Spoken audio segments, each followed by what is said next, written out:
Hi everyone, welcome back to another video from Wake&Tech. Today I'll be guiding you through how to change the color of your image in Picsart. So without wasting much of our time, let's dive into the video. First of all, open up your Picsart application and open up an image that you'd like to edit on Picsart. After choosing an image you'd like to change the color of, go ahead and tap on Effects at the bottom. Now from the Effects tab, select Colors. Inside Colors, you will be able to see other adjustments such as Color Replace, Color Splash, Negative, Invert, Colorize, etc. Go ahead and choose the color options that matches your image.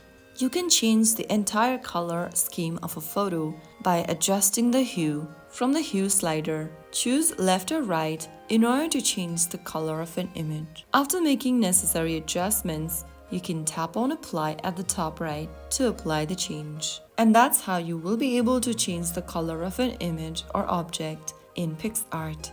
If you found the video helpful, don't forget to like, share, and subscribe the channel for more Picsart tutorials.